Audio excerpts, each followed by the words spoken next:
Good afternoon, ladies and gentlemen. This is Davo from Esports, bringing you an epic 1v1 StarCraft 2 cast on Antigua Shipyard today. We have two very, very well-known players, or at least one well-known player, and one player who is very high profile but is not so well-known. But I'll get to that in a minute. So anyway, in the bottom side, we have Dragon. Many of you will know him. Or at least I hope you will. He was in Team Slayers until the 18th of January of this year, which, by the way, is 2012 for any of you who are watching from another time. In the future, that is. He's a very, very good player indeed. He is 22 and from Korea. He has been nicknamed the Lady Boy, or a Lady Boy, by many of his fans, which is pretty strange, I don't know why. But yep, he has actually departed from Slayers now. I just want to make that perfectly clear. And for some reason he has actually been accused of various offences as well in tournaments, including stream hacking and stuff like that. Anyway, enough of that. He's a really good player, and I'm sure that his play will be very, very entertaining today. I mean, he was a member of Team Slayers. Anywho, right up into the top left-hand corner of our map today, and we do have Pasildan, who is our blue Terran. Awesome! Okay, I really couldn't find very much on this fellow, but I mean, he is playing Dragon, so one can presume that he is definitely up to the challenge, as it were. If you get matched against someone like this, then generally speaking, Blizzard do a pretty good job at matchmaking. If this is on ladder, it might actually be custom. I'm not entirely sure, but I don't think it's actually part of a tournament. Anyway, he is a Chilean player. He is from Chile, and that is about all I know about him. Unfortunately, I did try and look him up a little bit more, but hey, there we go. Unfortunately, there's not much more I can do. This is a TVT today, and I know that TVTs do have a reputation at points for becoming really, really stale and boring, because once siege tanks are placed, it can be pretty hard to move up against a Terran army. But it does look like both players, I mean, this is just, it just shows the level of skill that we have coming for us right now. Look at this. Both players building the exact same stuff at the exact same time. I mean, these are professional players to the very letter. They really, really are very, very good players indeed, and that is why it's not going to be a boring game. That's why this is going to be awesome. It's going to be brilliant. I hope it is anyway. I haven't seen it yet. Hey, I'm sure it's going to be fun anyway. I mean, this really does... It says it all, really. But one difference is Pasildan is actually going for one more Reaper than Dragon is. Instead, Pasildan actually opting to go for that Marine instead, and getting... Sorry, Dragon is actually getting his Stim. Funny is the two Reapers actually meet in the middle, and Pasildan takes Dragon's Reaper out before it can even get into the base. Stim on the way for Dragon at the moment, which of course will do many, many things to help. This Reaper should take out that Marine one-on-one, but unfortunately we'll have to back away from the SCVs, because SCVs can really, really end up hurting Reapers. But that micro is very, very tight indeed from Pasildan, but until he does just unfortunately get shot at by some Marines from Dragon. I am just going to quickly turn the bars off. Sorry about that, guys. I would have done that before the game started, but unfortunately I am too much of a numpty to do that. And again, here is some really, really tight micro from Pasildan as well, making sure that his Reaper gets out alive against that Marine that was attacking him. Now doing a little bit of just poking about as well, making sure there's no craziness on the way from Dragon, which there's not, but he does have 3 SCVs parked up here, and it does look like maybe he'll be blocking off a little bit of his expansion that he is just building at the moment. And we do have 3 more barracks on the way for Dragon as well at the moment, so it does look like he might be going for a fairly bio-orientated mid and early game, but that is still yet to be seen in a big way. Stim almost finishing now for Dragon, which will give him an advantage over his opponent Pasildan, who hasn't actually started the Stim research at all yet, which is bizarre. You would have thought that perhaps the Stim research would have been started by now. But hey, that's fine, opting to go for the combat shield instead, which still helps Marines' effectiveness. I'm not sure how many Marauders we will see today. For those of you who don't know, which I'm sure there are very few of you who don't know by now, Marauders are just a bigger, heavier Marine, essentially, with rockets instead of, machine guns. And that thing there really does look like Stacker if you've ever been to an arcade. I've said it before, and every time I look at it, it just reminds me of Stacker and cheap keyrings and fluffy toys and whatnot. Anyway, so we do have 4 Marines standing at the top of the ramp right now as well, waiting for any crazy aggression that will come from Dragon at all. And an SUV from Pasildan as well, just judging when his opponent will be trying to expand. Both players expanding right now, so this does look like it will be a very, very long game indeed. It does look like it will turn into a long game anyway. We also have a factory on the way for both players right now, so it does look like maybe this will turn into more of a siege tank orientated game as well. But of course, games with siege tanks in and lots of Marines are lots of fun, because when a siege tank shell lands on a Marine's head, that parts of the Marine literally just go flying everywhere, and it's great fun to watch, even though I'm sure it's not great fun for the Marine involved. For Dragon, we have the starport on the way as well. Actually, for both players, we have the starport on the way. I mean, let's pretty much face it, the timings for both players are almost identical anyway, give or take 1 or 2 structures like the reactor and supply depot. They've both pretty much got their combat shield and stim out at pretty much the same time. I mean, really, they are playing to the letter for each other, and that just shows you the quality of play that is going down right here and right now, and that is a very, very cool thing to watch indeed. We do have weapons +1 on the way for Dragon as well, which will give him a slight edge at the moment over Pasildan, but we do have a double engineering bay from Pasildan as well, so it does look like maybe he'll be working on his weapons and armor upgrades all at once. Quite a lot of Marines from Pasildan as well at the moment. So it does. I mean, I wouldn't want to push against this from Dragon.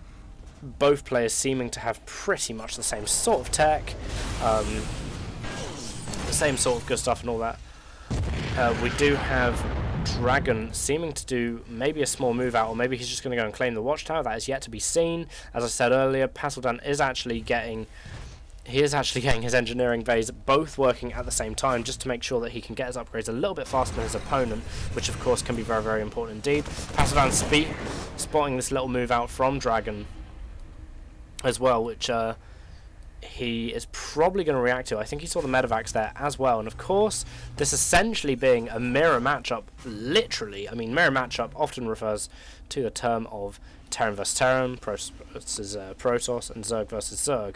But I mean, seriously, these guys are producing pretty much the same things at mostly the same times all the way through the game so far. I'm sure it will break off soon, but it's very, very unusual indeed. Now, we are probably going to see some drops up here. The sensor tower will spot it pretty early. It doesn't look like the Marines down here are just going to snipe that sensor tower to be a little bit of an annoyance to Pasildan as well. And that does look like that's all they're going to be doing for now. These Marines here are just hanging about in the middle, making sure that they can have enough kind of room and enough time to get to this if it's attacked, this if it's attacked, just making sure that generally they're okay for now. Obviously, we have the siege tank research coming on the way from Dragon as well, which is of course a very, very necessary piece of research in the TVT matchup, because siege tanks make Marines go splat, in layman's terms, pretty dang quickly. They're very, very important indeed, and they actually do a little thing called zoning, which, okay, I suppose there's not a monstrous amount happening. Okay, so I'll explain what zoning is real quick. Say if we have 4 siege tanks here, this group of Marines would absolutely get mashed if they were enemy and running through here by said 4 siege tanks. Basically, what the zoning does is it limits the area of the map where your opponent can go, i.e. they wouldn't be able to pass through this area here, enemy Marines, if there was 4 siege tanks here instead.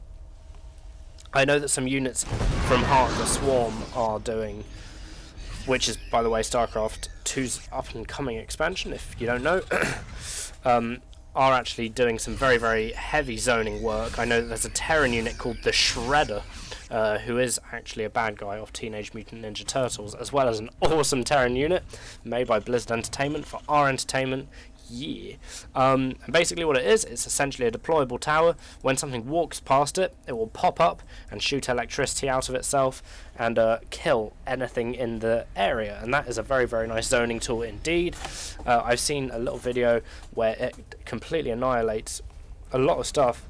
Wow, we have a lot of production coming from both players. This really shows the macro that can be achieved when you're really, really, really good at StarCraft.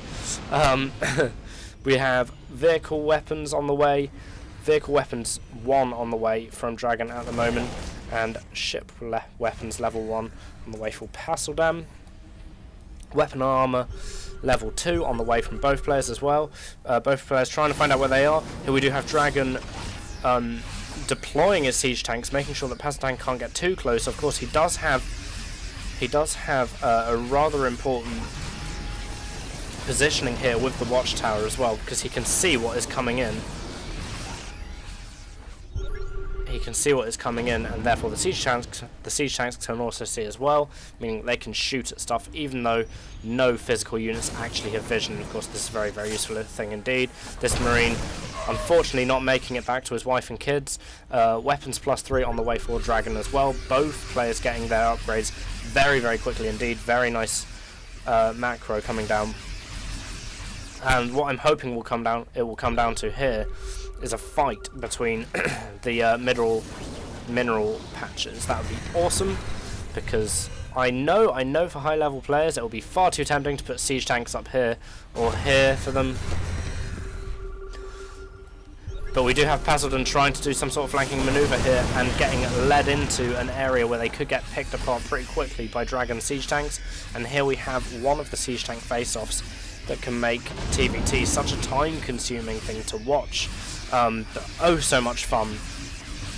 We're really not getting into it as well as we could right now, but I'm sure it will get started very soon. Now we do have a drop here from Pasildan as well, which will mix things up a little bit, or it will for the Marines inside that medevac. Pasildan is actually capped right now, so he is going to be wanting to do something with this army pretty soon. I mean, he's capped at about 16.5 minutes, which is pretty fast, but he is a professional player, of course. Dragon also being a professional player. Of course, he was also part of Team Slayers, and he almost had Team Boxers at one point. Okay, so we do have a major push coming here from Pasildan as well. I actually turned the physics up especially for this game, so we could see stuff sliding down ramps and whatnot, because it's more fun that way. Just as a side note real quick, this is scans galore as Pasildan and Dragon are trying to find exactly where each other are. You have to be very, very careful when you unsiege your siege tanks that you aren't unsieging in an area where they can literally just run at you and get at you very, very quickly, because that can always end in a disaster. I mean, Dragon being a little bit out of position here, the siege tanks being a little bit too close to these enemy Marines right now, and we do have what seems to be a massive attack here from Dragon and Pasildan. I say an attack, it's more just a battle really that Dragon will end up winning, namely because he had more siege tanks and they were at a closer range. It does look like Dragon is going to try and be taking this game earlier, but there are 3 more siege tanks on the ramp here for Pasildan, which will aid the attack, especially if that happens. Unfortunately, medevacs cannot heal that quickly. We do have another attack coming in the middle here from both players, just battling over the middle, loosening up a little bit of that supply for each other. Weapons +3 just finishing right now for Pasildan as well. Pasildan definitely having a medevac advantage, at least in this area of the map. As you can see, these siege tanks here attacking these Marines without actually killing them, because the medevacs are healing them so fast. Both players having 77 or so workers each. That's a really, really good number to have. Of course, that siege tank unfortunately getting taken out by these stim Marines who just ran up the ramp, took it real quick while these Marines were standing too far north to be able to protect it too quickly. And here for Pasildan we do have some revenge from that as well, as these medevacs and Marines are legging it away from these Marines down here as well that are running off the medevacs. Dragon is going to want to be kind of careful right about now, because some tanks positioned over here could disrupt this planetary fortress from working to its maximum capability. So it does look like he'll be putting out some more defense up here as well, just to make sure that doesn't happen. Wow, and we have another expansion here being set up from Dragon as well. I'm not exactly sure where this is going to go. Judging by the craziness of this game so far, it could actually just be made into a planetary fortress. Instead, we have these siege tanks on the high ground getting absolutely battered by some siege tanks here on the low ground, and they're able to do pretty nicely against these Marines as well. That just decide that they're going to try and be heroes and take out these siege tanks as well in order to protect this planetary fortress here. And we do have a death push coming through the middle from Pasildan as well, but these Marines want to be very, very careful, otherwise they're going to lose their lives, which doesn't look like it's going to happen. Surprisingly, the amount of healing that these medvacs are doing really saving these Marines right about now. And Pasildan does actually look like he might be overrunning Dragon's position just at the moment, at least anyway. Pasildan undeploying and redeploying siege tanks everywhere. I mean, this planetary fortress is very much getting quite picked apart methodically now. These siege tanks here will be attacking these Marines pretty quickly. This is really just a battle of siege tanks, medevacs and Marines. Mills coming down here from Dragon to repair this planetary fortress. It really doesn't look like he wants to lose it right now, but unfortunately he has wasted some lives of mules to try and repair this base, all to no avail. Unfortunately, Pasildan is at 200 out of 200 supply right now. Both players absolutely covering the maps with sensor towers, and it does look like Pasildan looking for his next thing to attack, whilst Dragon actually expands again. Both players on their fourth expansions right now, so this is actually coming out to be a pretty intense TVT. I mean, TVT is always usually quite intense, especially when players are fighting over the middle watchtower. And of course, in this particular game, the middle watchtower is very important indeed, because whoever owns the middle watchtower is obviously going to have siege tanks around it. And whoever has siege tanks around the middle watchtower, well, they control the middle, therefore they control these two mineral patches. But either way, we do have a rather large attack coming here from Dragon as well, retaking the middle as well. It's like a sick game of King of the Hill. In fact, no, I've just decided it. This is King of the Hill. Pasildan actually taking his fifth expansion down here. It's probably not quite as exciting as what is going on up here, so I won't look at it just yet. But we do have a drop down here as well, affecting it at this point in time, unfortunately. Wow, two more orbital commands down here as well from Pasildan, which of course will help him cool down mules and do whatever he likes. Dragon pushing forward a tiny bit, but not too far, making sure that he doesn't accidentally run all of these Marines into loads and loads of siege tanks.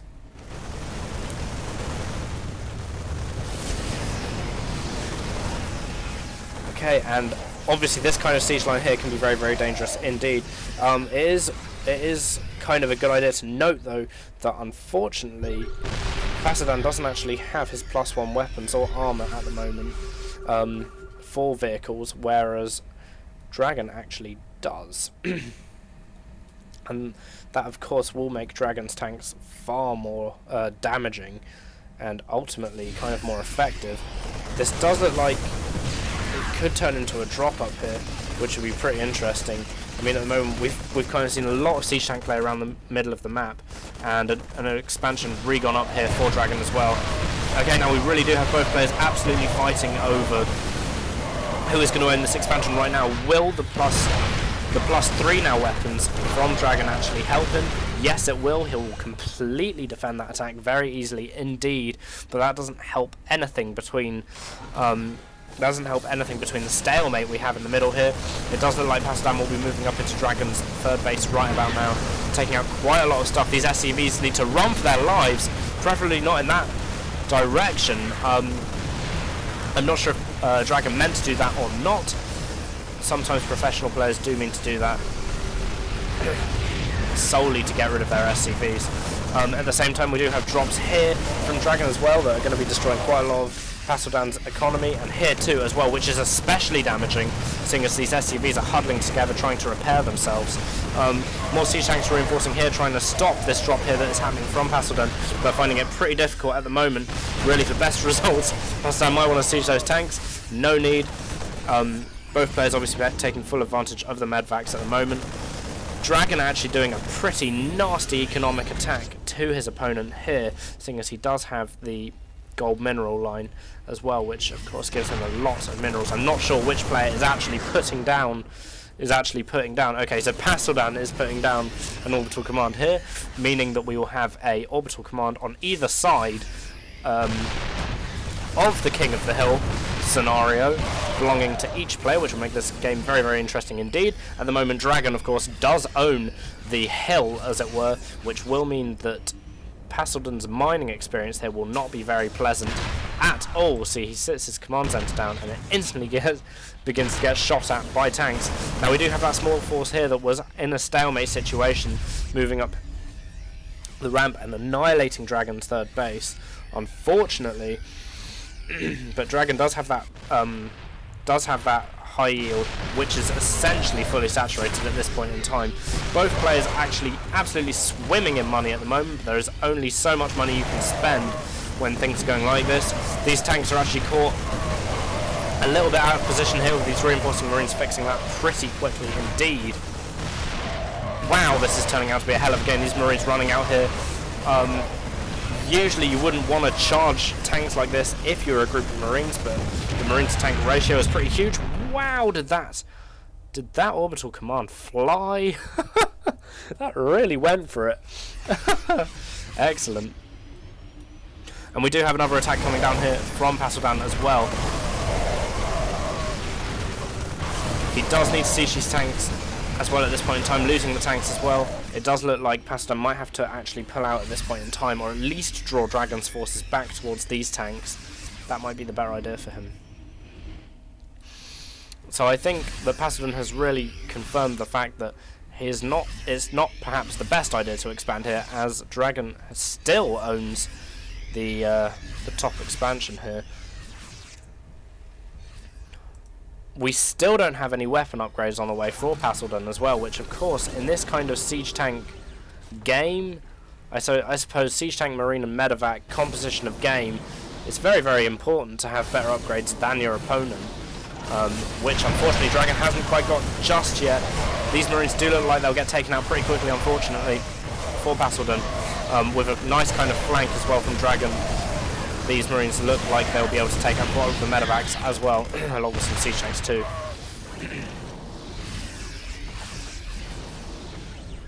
More scans going down. Pasildan is going to be moving up this ramp, seeing that these tanks are unsieged from Dragon. Of course, that puts them at an enormous disadvantage, allows them to pretty much get crushed. This frees up the King of the Hill situation for Pasildan to completely get taken over, so he can start bombarding Dragon's high yield expansion. But no worries, Dragon is a cheeky man, and he has actually got his other expansion ready and waiting just here. I mean, this poses a question: what would happen if one of these players was to go mass battle cruisers? That'd be interesting. But I mean, for this war of attrition at the moment, if one of them was to tech switch to something even faintly wrong, it could have disastrous consequences, because the minerals that it would take to tech switch might actually just be the minerals they need to defend themselves, you see. So each player needs to be very, very careful when considering that. Wow, we do have more marines streaming in here from Pasildan. It does look like we're going to have a rather big engagement here. Quite a lot of these marines getting cut down in their prime quite quickly by these siege tanks down here. We are seeing a lot more of blue marines dead, though, it has to be said, due to the fact that Dragon has these upgrades on his tanks, but Pasildan just quite simply does not.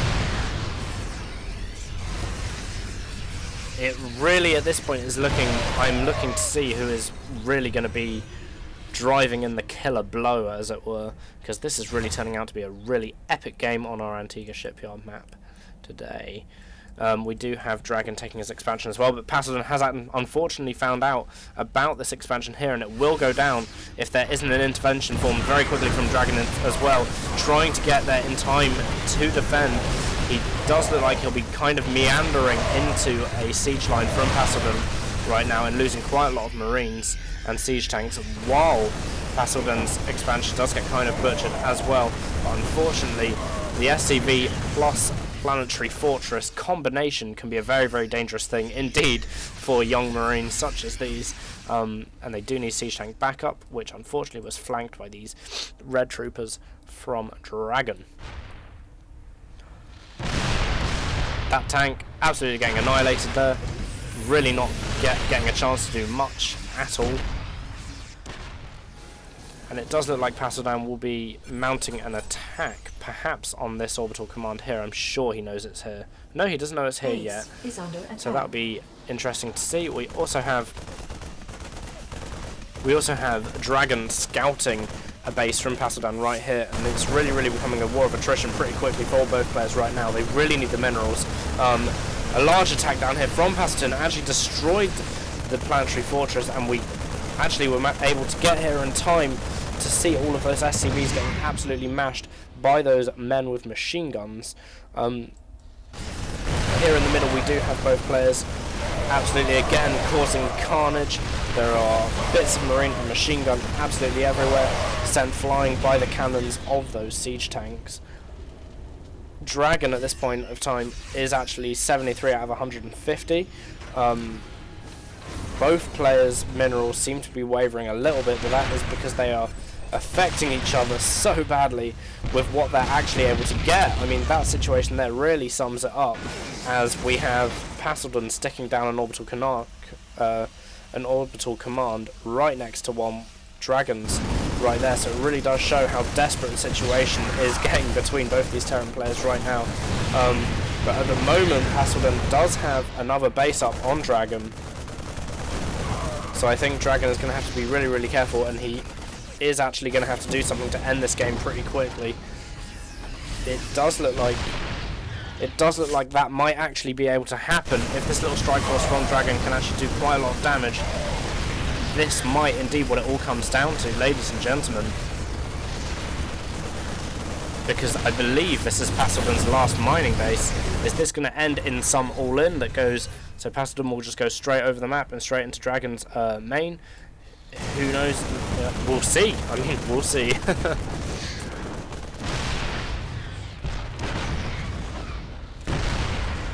Unfortunately though, Dragon only has one SCV, which is very bad news indeed. And his orbital command is getting taken down as well, so it does look like Pasildan might actually take this game today. Sincerely, because he's just been able to hang on that little bit while longer than his opponent, and it does look like the orbital command is going to get stuck back down here, and he does have a lot of energy on that orbital command as well. Dragon unfortunately being revealed by his opponent as well, so his opponent knows exactly what he has building wise and where, which is of course a really, really bad situation in StarCraft 2, because once all your buildings are destroyed, you lose the game. Both players really on their last legs now, as this game of tanks, marines and medevacs seems to be winding down a little bit now. Pasildan trying to do a little bit of cheeky mining here, which is more mining than Dragon can do, seeing as he only has one SCV and one mule out on the field at the moment. These marines from Pasildan do look like they might be heading over and doing a bit of damage, but not today. Pasildan actually has a little bit of a trickle of economy at the moment. If we look at the income tab, actually is far more than a trickle. That's what apparently these mining bases are giving for him. One of them is a high yield, of course. He is actually getting over 2k minerals, which is very, very good indeed.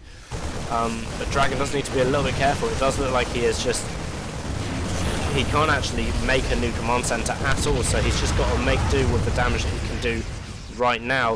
Ooh, and he needs to really conserve his units, because there's a really, really, really good chance that he is going to lose this game if he's not careful, and that's a pretty reckless job there from Pasildan, dropping units directly on top of a siege tank. I'm not too sure about that, but Dragon doesn't actually have enough minerals to build a new command center, and of course he doesn't have a command center, so he can't actually mine any more minerals, which leaves him pretty much a deadlock, unfortunately. So I think the most relevant tab to have open now is the units tab, seeing as this is a pretty much an all or nothing sort of scenario. We do have two siege tanks rather than one from Pasildan right now, and more marines from Pasildan coming up the rear as well. do look like they'll be taking out these medevacs as well, and it does look like this is going to be the end for Dragon, and he does GG. That was a pretty epic game, to be honest. It's not often that a professional level player gets down to one supply out of 128 and carries on for about 7 more minutes. That is just the determination and what makes some players really, really great. Dragon is a fantastic player, and so is Pasildan as well. It really says a lot about both of them. The whole mechanics and everything behind this game, I really especially like the way that it's very much a King of the Hill situation that revolved very thoroughly around this Naga tower. Anyway guys, thank you for watching, have a lovely day, enjoy playing StarCraft, and I'll see you next time.